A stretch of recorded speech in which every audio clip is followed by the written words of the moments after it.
सब देखने और सुनने वालों की खिदमत में मोहब्बत भरा सलाम। फील्ड मार्शल साहब 5 साल के लिए जनाब दोबारा इक़्तिदार में आ गए और ये सारा कुछ एक ड्रामा जो चल रहा था, उसमें एक खबर चलाई गई कि इमरान खान को शायद रहा किया जाए। वजह उसकी ये थी कि ब्लैकमेल किया जा रहा था और ये नून लीग को बताया जा रहा था कि अगर आपने फौरी तौर पर जो हम कह रहे हैं उस पर अमल ना किया, तो ये जो हमने जेल में एक कैदी आपको पता ही है इमरान खान, उसको हम रहा करके उसको ले आए। ये सुनने के बाद कल 5 बजे तक का टाइम था। उसके बाद शहबाज शरीफ ने साइन किए, सदर ने साइन किए और बड़ी खुशी के साथ चीफ ऑफ आर्मी स्टाफ ने ये मैसेज दिया कि अब पाकिस्तान पता नहीं कौन सी उड़ान पे उड़ने वाला है। सर ये बताइए कि ये जो पता खेला गया आर्मी की तरफ से और कामयाब रहा और एक दूसरे की कमजोरियों का सबको पता है। आप देख रहे हैं कि आने वाले दिनों में कोई हालात पाकिस्तान के चेंज होते? मुबारक साहब, असल बात यह है कि पाकिस्तान को किस तरह बेचा गया। आप ये देखें कि ये जो मुस्लिम लीग नूनी है या जरदारी है, ये इसके साथ जो इसकी एक गैंग है, इन्होंने जो पाकिस्तान के साथ किया हुआ है वो सबको पता है जी। और किस तरह इन्होंने अपनी सजाएं माफ करवाई वो भी लोगों को पता है। किस तरह इन्होंने जैली पार्लियामेंट बनाई, फिर कानून पास करा के सब सजाएं माफ करवाई और सदारत में बैठ गया, दूसरा हुकूमत में बैठ गए। तो ये दोनों डाकू जो है, ये इनको ये पता है कि एक बंदा जो, जैसे अभी आपने जिक्र किया कि वो बंदा जो है वो उसके अपने ही अल्फाज थे कि एक दिन ये सारे चोर डाकू इकट्ठे होंगे और मुझे जेल में डाल देंगे, क्योंकि मैं पहला बंदा हूं जो जिसने इनको अदालतों छुपे हुए तमाम राज जो है वो दुनिया को बताए हैं कि ये चोर है।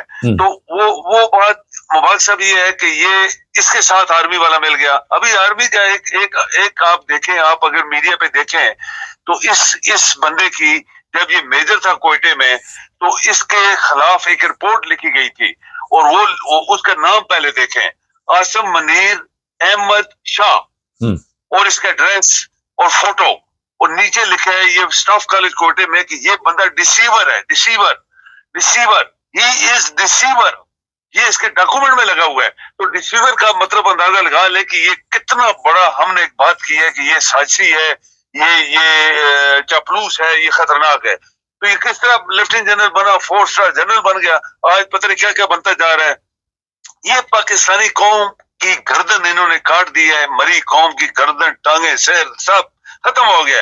ये कभी हो ही नहीं सकता किसी कौम के ऊपर के एक बंदा 3 साल अपनी नौकरी करके फिर 5 साल के लिए field marshal, chief of army staff, chief of defence, क्या सारी फौज के लोग मर गए, लेफ्टिनेंट जनरल मर गए, खत्म हो गए, शहीद हो गए, कि यही बंदा है कि इनको मिला हुआ है।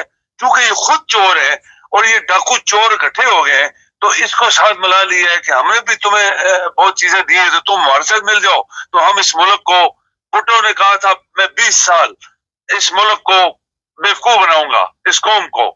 जियाउल हक ने क्या किया, अयूब खान भी 20 साल इस कौम को बेवकूफ बनाना चाहता था, और आज तीसरे लोग जो अपनी सजाएं माफ करवा के लूट मार फिर अभी 20 साल इस कौम को बेवकूफ बनाना चाहते हैं। मुबारक साहब, ये मेरे ख्याल में ये शर्मनाक कोई अल्फाज नहीं है।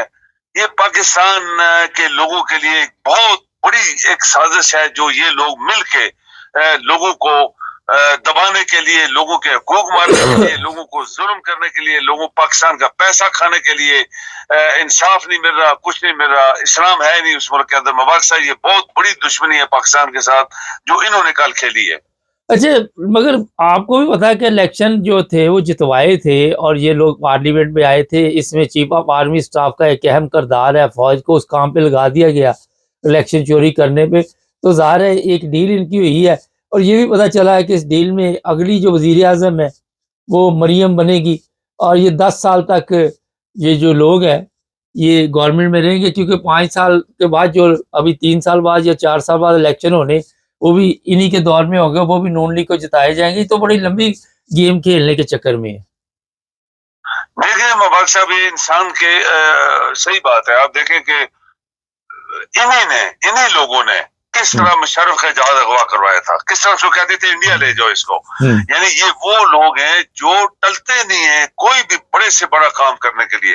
ये जो मोटे दिमाग का आदमी है, खोते वाला दिमाग है जिस बंदे का, इसने जितने चीफ ऑफ आर्मी स्टाफ बनाए सब ने बेड़ा गर्क किया पाकिस्तान का। मुशर्रफ ने किया, इसके बाद दूसरा रहील आया, वो खा पी के चला गया। इसके बाद बाजवा आया, उसने क्या किया इस कौम के साथ। इसके बाद ये टपक पड़ा, वो भी इन्होंने बनाया। इसको फिर एक्सटेंशन आ गए 5 साल और एयरफोर्स के चीफ को। ये इतने खतरनाक लोग हैं कि इन्होंने पाकिस्तान का बेड़ा गर्क कर दिया है। लेकिन बात होती है मुबारक साहब अवाम की। बांग्लादेश में देखें, आप देखें श्रीलंका में, आप देखें और मुल्कों में जहां पे लोगों के साथ ज्यादती होती है, किस तरह लोग जाने देते हैं। 1000 स्टूडेंट मारा गया था, तो उन्होंने फिर आखिर उल्टा दिया ना उसका तख्ता। 15 साल से बैठी थी वो। तो ये कौम जो है ये मुर्दा हो गई है और ये लोग फायदा उठा रहे हैं। लेकिन फौज के अंदर भी लोग खामोश हैं जिनका हक मारा गया। अभी कई लेफ्टिनेंट जनरल घर जाएंगे, 5-10 साल में कितने दर्जनों घर जाएंगे, उनको कोई फिक्र नहीं है। और ये चोर जो है, डाकू लौरी और ये जरदारी दुनिया का रामखोर आदमी है, वो इसके साथ मिल गया है। तो ये मुबारक साहब ये बहुत बदबख्ती है और बहुत सा दिन है पाकिस्तान के लिए, जो कुछ कल हुआ और आइंदा 10 साल जो पाकिस्तान के साथ होने वाला है। सर ये बताइए कि कौम क्या करे? कौम को कभी चलान शुरू कर देते, कभी हेलमेट का स्यापा डाल देते, कभी कभी बच्चों को गिरफ्तार कर लेते, कभी लाइनों में कौम लगी हुई है, कभी बिल दे रहे हैं, कोई अंगूठी बेच रहा है बिल देने के लिए, कोई कुछ बेच रहा है, जेवरात बेचे जा रहे। कि क्या करे कौम? कौम की तो हालत ये कर दी है कि उनकी तो सारा दिन बेचारों की अपनी टेंशन नहीं खत्म होती। तो आपको ही पता है जब कौम भूखी हो तो वो कहाँ क्या कर सकती है। देखिए मुबारक साहब, कौमें कुर्बानी देती हैं और कुर्बानी जो होती है वो उसमें फिर जाने जाती हैं। आप देखें कायद-ए-आज़म के अल्फाज थे कि इस मुल्क को बचाने के लिए बहुत सारी कुर्बानियां देनी पड़ेंगी। ये उसके अल्फाज थे पहले दिन, उसको नजर आ गया था। असल में कायद-ए-आज़म को पता लग गया था कि ये जो मेरे जेब में लोग आ गए, ये सब जल्दी लोग हैं, ये कल पाकिस्तान का अशर नशर करेंगे। तो उसने बोला था कुर्बानियां देनी पड़ेगी। अभी कुर्बानी मुबारक साहब जो कौमें देती हैं वो कामयाब हो जाती है, कुर्बानी तो देनी पड़ेगी। बड़ी बड़ी आप देखें कौमें जो जिंदा हुई हैं उन्होंने बड़ी कुर्बानियां दी हैं। पाकिस्तानी कौम ये तितर बटेरे और तिक्के कबाब और खा पी के मुल्ले जो हैं और ये मुसले ये खा के लेट जाते हैं। अब यूरोप में देखें, मैं आज सुबह यकीन करें मुबारक साहब, मैंने 6 बजे आज मैं गाड़ी चला के निकला, किसी जगह जाना था, मैंने देखा पूरी लाइन ट्रैफिक जैम थी 6 बजे सुबह। जबकि पाकिस्तान के मुसले और पाकिस्तान के मुल्ले रात को खा खा के वो टांगे फैला के और सोए होते हैं। तो जो कौमें सोई होती हैं मुबारक साहब, उनको नहीं मिलती इज्जत। ये दुनिया का एक दस्तूर है और दुनिया का एक सबक है। कौमें कुर्बानी देती हैं और कुर्बानी के लिए फिर जाने देनी पड़ती हैं। और के लोग जो है ये इस काबिल ही नहीं है, ये नकली कौम है, ये मरी हुई कौम है। बस इसके बाद इनको कुछ नहीं मिलने वाला। ये 10 साल क्या अशर करेंगे इस कौम का, ये आप भी देखेंगे। अगर हम भी जिंदा हुए तो हम भी देखेंगे। बहुत शुक्रिया सर। नाज़रीन, ये मैं बता दूं कि बहुत बुरे दिन आने वाले हैं कौम के ऊपर। जो काम पहले हुए थे वो तो आप भूल जाएंगे। आपको कई दफ़ा ये लतीफ़ा सुनाया मैंने कि कोई बंदा था बड़ा ज़ालिम, तो उसने कहा कि यार मैं लोगों के साथ लड़ाई झगड़ा करता, जो कोई भी वहाँ से जाता गली से उसको गालियाँ निकालता और बुरा भला कहता। तो कहने लगा यार कुछ ऐसा करना, दोनों बेटों को बुला के कहा कि लोग मुझे याद करें। उन्होंने कहा अब्बा फिक्र ही न कर।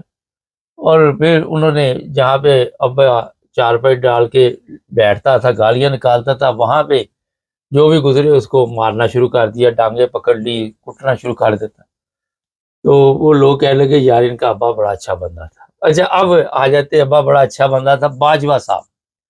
बाजवा साहब के लिए पिछले दिनों नवाज शरीफ का एक बयान जारी हुआ था। उसने कहा था कि जनाब इसका भी हिसाब किताब करो, ये इमरान खान को लेके जो लोग आए थे।